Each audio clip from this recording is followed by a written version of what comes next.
Welcome back students to my channel Juicy Brains. I am Dr. Yashna Marks and today we will be discussing cost accounting, which is a part of the SAS exam syllabus. So basically अभी तक 12th की series चल रही थी accountancy की as per CBSE board. तो 12th के सारे चैप्टर्स हमने कवर कर लिए हैं। आज का lecture specifically SAS exam candidates के लिए है जो अपियर कर रहे हैं या जो प्रिपरेशन कर रहे हैं। सो बेसिकली आज हम पार्ट 2 स्टार्ट करेंगे। पार्ट 1 वाज एलिमेंट्री अकाउंटिंग जो हम डिस्कस कर चुके हैं। पार्ट 2 में आपका एडवांस्ड अकाउंटेंसी है सिलेबस में और कॉस्ट अकाउंटिंग उसका एक पार्ट है। कैश फ्लो स्टेटमेंट भी इसका एक पार्ट था जो मैंने प्रीवियसली क्लास 12th की सीरीज के साथ डिस्कस किया है। तो वो ऐसा चैप्टर है जो 12th का और SAS एग्जाम कैंडिडेट्स के लिए कॉमन है, तो वो लेक्चर्स को आप रेफर कर सकते हैं। So in today's lecture we will discuss the meaning of cost accountancy and cost accounting, difference between financial accounting and cost accounting, and difference between management accounting and cost accounting. अब समझते हैं हम cost accountancy क्या होता है।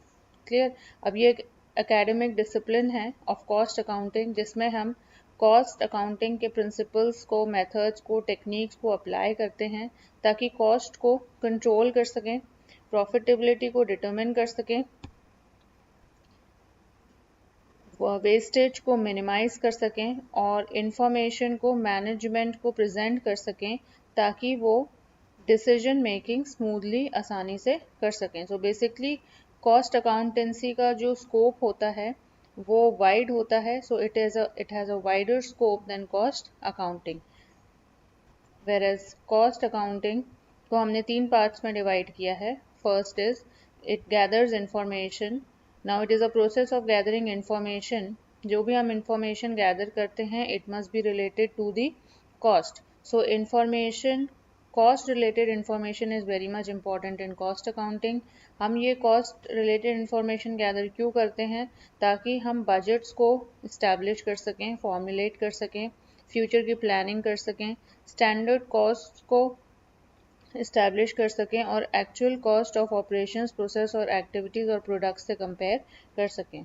तो जब हम स्टैंडर्ड कॉस्ट को और एक्चुअल कॉस्ट, ऑपरेशंस की स्टैंडर्ड और एक्चुअल कॉस्ट को कंपेयर करते हैं तो ऑब्वियसली कुछ फ्लक्चुएशंस हो सकते हैं, कुछ वेरिएंसेस, डिफरेंसेस आ सकते हैं। सो उस वेरिएंस को जब हम एनालाइज करते हैं तो वो भी कॉस्ट अकाउंटिंग का एक बहुत इंपॉर्टेंट पार्ट होता है। सो बेसिकली कॉस्ट अकाउंटिंग अब आपको पता है क्या होता है। It is a process of gathering cost related information to establish cost in order to analyse the variance. अब कॉस्ट रिलेटेड इंफॉर्मेशन क्या होता है? It includes 4 sub parts. First is unit cost. जो भी प्रोडक्ट, वर्क और service का unit cost of production होता है वो हमें पता चलता है। Then various elements of cost हमें पता चलता है एक डिपार्टमेंट के। Now these elements of cost हम इन दी अपकमिंग लेक्चर्स डिस्कस करेंगे जब हम न्यूमेरिकल्स को स्टार्ट करेंगे, because elements of cost is an important topic. Clear. फिर तीसरी चीज़ हमें जो पता चलती है वो है कि कितना वेस्टेज हो रहा है, द अमाउंट ऑफ वेस्टेज, या टेक्नोलॉजिकल लॉसेज हो रहे हैं या कोई इनएफिशिएंसी है इंटायर प्रोसेस में तो वो क्या है। एंड लास्टली इससे हम कॉस्ट को एनालाइज कर सकते हैं, क्लियर, इंटरप्रेट कर सकते हैं और मैनेजमेंट को ये इंफॉर्मेशन भी प्रोवाइड करते हैं। So basically cost information includes the unit cost, elements of cost, volume of waste and cost analysis. Now coming to next topic, अब हम समझते हैं फाइनेंशियल और कॉस्ट अकाउंटिंग के बीच में क्या डिफरेंस है। So cost accounting, financial accounting, as you all know, it is a process of recording, classifying, summarizing, interpreting financial transactions to provide information that is useful in making business decisions. तो accounting एक procedure होता है जिसमें हम transactions को record करते हैं, जो हम जर्नल में करते हैं, ट्रांजैक्शंस को क्लासीफाई लेजर में करते हैं, समराइजिंग हम ट्रायल बैलेंस से करते हैं और जब फाइनेंशियल ट्रांजैक्शंस को इंटरप्रेट करना होता है उसके लिए हम इनकम स्टेटमेंट्स को प्रिपेयर करते हैं, that is trading, PL account and the balance sheet, ताकि हम फाइनेंशियल रिलेटेड इंफॉर्मेशन मैनेजमेंट को प्रोवाइड कर सकें।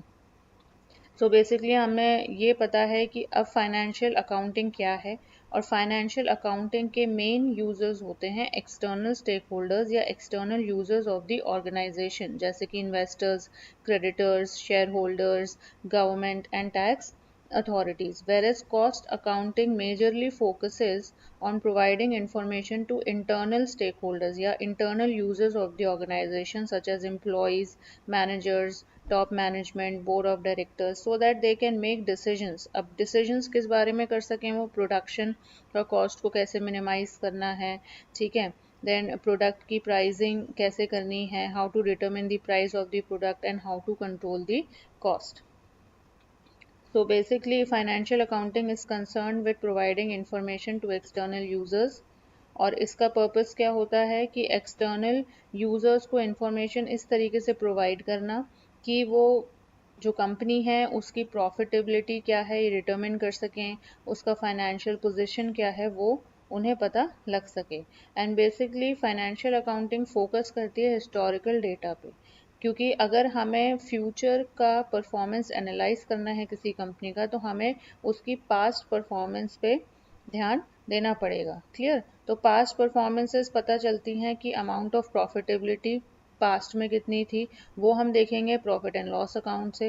एंड फाइनेंशियल पोजीशन क्या थी, whether the position financial position of the company was weak और स्ट्रॉन्ग इन द पास्ट, वो हमें पता चलता है बैलेंस शीट से. एंड क्या रिपोर्ट्स हम प्रिपेयर करते हैं फाइनेंशियल अकाउंटिंग में, फाइनेंशियल स्टेटमेंट्स प्रिपेयर करते हैं जैसे income statement, balance sheet and statement of cash flows, जो कि हम डिटेल में डिस्कस कर चुके हैं. Now come to cost accounting. अब कॉस्ट अकाउंटिंग जो इन्फॉर्मेशन प्रोवाइड करता है वो बेसिकली इंटरनल यूजर्स के लिए बहुत हेल्पफुल होती है. क्लियर? ताकि जो मैनेजमेंट है वो कॉस्ट को कंट्रोल कर सके, वेस्टेज को मिनिमाइज कर सके, एफिशिएंसी को इम्प्रूव कर सके. ओके. एंड बेसिकली क्या होता है कि कॉस्ट अकाउंटिंग में जो डेटा का यूज़ होता है वो प्रेजेंट डेटा यूज़ होता है और फ्यूचर डेटा भी यूज़ हम कर सकते हैं. So based on the present data हम फ्यूचर डेटा को फोरकास्ट कर सकते हैं, डिपिक्ट कर सकते हैं. क्लियर? और ये जो प्रेजेंट डेटा होता है कॉस्ट अकाउंटिंग से जो निकल के आता है बेसिकली वो प्लानिंग में यूज़ होता है, फोरकास्टिंग एक्टिविटीज़ में, बजटिंग में एंड परफॉर्मेंस एवेल्यूएशन में. So reports prepared under cost accountings are cost sheets. Again cost sheets आपके सिलेबस में हैं और इससे रिलेटेड न्यूमेरिकल्स आपके पेपर में आते हैं जो हम अभी डिटेल में डिस्कस करेंगे. सो बेसिकली कॉस्ट शीट्स प्रिपेयर होती हैं, देन बजट रिपोर्ट्स प्रिपेयर होते हैं, वेरिएंस एनालिसिस करते हैं हम, and other management reports are also prepared.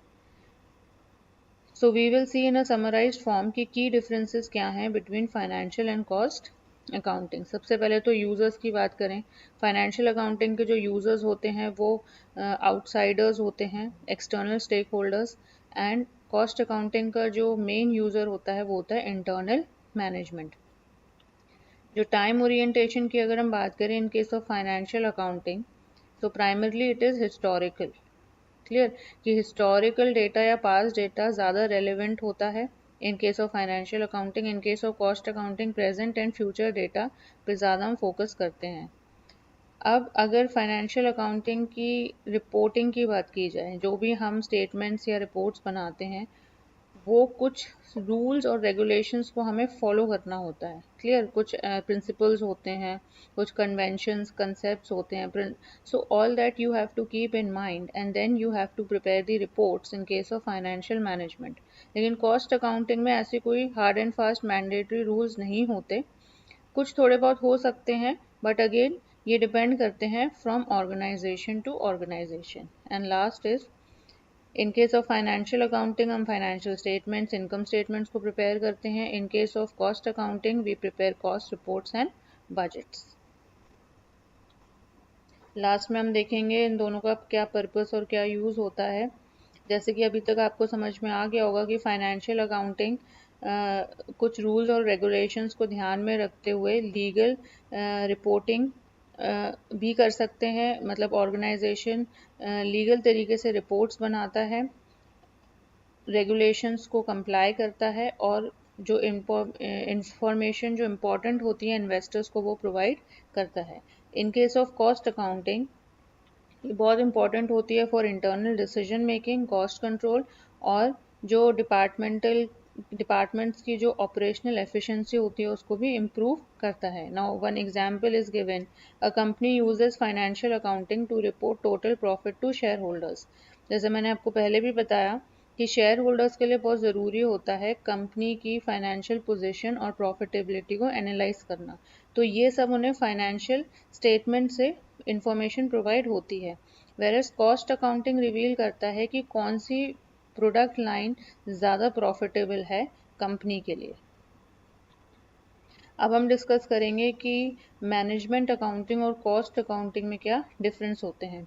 So basically अगर कॉस्ट अकाउंटिंग को हम समराइज करें तो there are 3 points. First is it helps in ascertaining or determining or calculating the cost and control the cost। अब सारे direct और indirect cost of productions का हमें यहाँ से पता चलता है।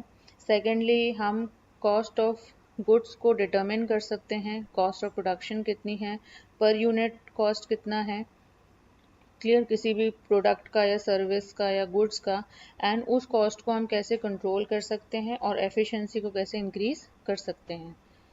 अब समझते हैं व्हाट इज मैनेजमेंट अकाउंटिंग। अब management accounting has a wider scope than cost accounting. क्यों? क्योंकि मैनेजमेंट अकाउंटिंग फाइनेंशियल इंफॉर्मेशन भी प्रोवाइड कर रहा है मैनेजर्स को और नॉन फाइनेंशियल इंफॉर्मेशन भी मैनेजर्स को प्रोवाइड कर रहा है। क्लियर?